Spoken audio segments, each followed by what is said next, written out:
Selamat datang di YouTube aku dan temanku. Jadi, selamat datang di Oreo Bimbimba. Annyeonghaseyo. So asik banget. Oh iya, maaf ya guys, aslinya tuh aku pentakilan banget. Jadi kayak fun, energetic, and oh ya. Jadi aku pengen kasih tahu di sini gimana sih tips buat dapat exchange. Oke. Yang pertama, kamu itu harus dapat informasinya dulu baru kamu bisa lanjut ke next step atau step-step selanjutnya. Jadi yang pertama, kamu itu bisa cari di Instagram dari kampus kamu. Kalau aku dari IPB, biasanya aku cari di @iso_ipb, ICO_IPB, ICO_IPB. Nah, biasanya di situ dia kayak ngasih informasi tentang kampus-kampus luar yang emang kerjasama dengan IPB gitu. Tapi kalau kamu di kampus yang nggak ada informasi kayak gitu, atau kamunya yang mager nyari, mending kamu deketin dulu deh kakak kelas yang sering keluar negeri, atau enggak kakak kelas yang emang kayaknya dia suka banget nih lomba-lomba atau exchange gitu. Kamu deketin dan cari tahu informasinya dari dia, soalnya biasanya lebih mudah kalau yang dari kampus gitu karena udah ada kerjasamanya dan kamu prosedurnya lebih enak aja gitu, langsung ke kampus gitu kan, ngapa-ngapainnya enak. Nah, kalau nggak ada, kamu bisa cari di Instagram. Yang pertama @beasiswa.id, dicatat ya. Yang kedua @pemburu-beasiswa, dan yang ketiga @info_beasiswa. Nah, aku biasanya nyari-nyari juga di situ tuh. Dulu aku pernah daftar ke Korea juga, tapi belum berkesempatan gitu. Karena itu biasanya lomba-lomba sih kalau di @info_beasiswa. Tapi ada juga yang exchange. Aku di sini baca, aku barusan baca, dan itu tuh dia ke Thailand gitu. Nah, oke. Yang kedua, kamu itu harus mendekatkan diri dengan orang-orang yang udah pernah exchange. Kayak misalnya cutting kamu nih, dia pernah ikut satu program. Aku pernah ke Kyoto University kan. Nah, di Kyoto University itu yang tahun lalunya datang itu kebetulan kakak kelas yang cukup dekat sama aku. Jadi aku ngechat dia, aku nanya-nanya, "Kak, gimana sih caranya biar dapet gitu? Kak, caranya gimana?" Pepet aja terus apa aja yang mereka butuhin, dan mereka itu butuhnya berkas-berkas apa aja gitu. Oh iya, satu lagi, sebelum kamu daftar sesuatu yang ada di situ, dari informasi di Instagram atau gimana pun, kamu harus lihat dulu itu tuh self-funded, full-funded, atau dia half-funded. Nah, kalau aku sendiri, aku lihat scholarship aku yang di Chanbuk National University ini, aku dikasih fasilitas berupa asrama, makanan setiap hari kecuali weekend, dan biaya kuliah yang gratis, dan flight ticket diganti sama kampus aku.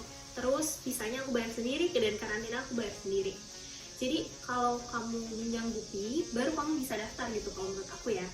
Nah, karena aku udah bilang ke orang tua, enggak sih sebenarnya kalau aku daftarnya sebelum bilang ke orang tua, karena aku mikir pasti mereka mengizinkan, karena mereka juga emang mendorong aku buat exchange gitu kan. Meskipun aku harus bayar visa sebesar 1 juta dan karantina, tapi karantinanya itu jauh lebih murah daripada pemerintah Korea, jauh banget. Karena aku karantinanya di asrama kampus ya. Nah, anyway, kamu harus cari tahu apa sih di program itu tuh yang dibutuhinnya apa pas mau daftar.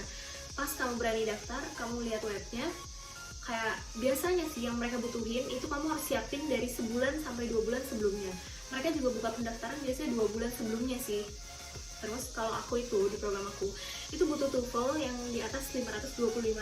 Sebelum tes TOEFL kamu harus belajar dulu biar tes TOEFL yang gak sia-sia, dan biar uangnya yang kamu keluarkan untuk tes TOEFL gak sia-sia gitu ya. Terus habis itu butuh IPK juga. IPK-nya kalau saran aku ya, mungkin ada beberapa beasiswa lain yang IPK-nya tapi lebih tinggi, kayak 3,3, 3,2. Aku saranin cari aman di atas 3,3. Emang ada beasiswa yang terima di atas 2,8 atau 3,0 gitu, tapi mereka juga pasti ngelihat sisi positif kamu. Kayak misalnya TOEFL kamu 600 gitu, bisa naikin pandangan mereka gitu. Jadi kayaknya menurut aku kamu harus jaga-jaga buat IPK, dan TOEFL-nya harus emang bagus banget gitu. Terus juga CV kamu harus menarik banget. Nah, mereka tuh biasanya nyari CV juga. Dari CV ini kamu bisa pamerin apa aja sih yang pernah kamu ikutin, organisasi apa, dan berapa lama, dan apa peran kamu di dalam organisasi tersebut, kayak gitu. Oh iya, satu lagi, biasanya mereka itu minta ini pasti daftar. Pas mau daftar, biasanya mereka tuh minta kamu bikin study plan atau motivation letter, kayak gitu-gitu sih. Nah, itu kamu harus prepare. ini tuh bergantung sama programnya. Karena pas di Kyoto University aku dimintainnya motivation letter. Kayak apa sih motivasi aku buat ikut program ini, kayak biasanya itu isinya apa aja, kayak ngenalin diri dan lain-lain. Itu mungkin aku bahas di next video kali ya. Ya, kalau kamu udah lolos di seleksi yang pertama, biasanya itu langsung ada wawancara. Wawancaranya itu biasanya offline atau online. Kalau kemarin karena lagi corona gini, aku pas ke Korea ini wawancaranya online. Dan kalau pas ke Kyoto University itu aku offline. Dan yang wawancara aku itu 3 dosen, 1 dekan, wadek, sama 1 dosen.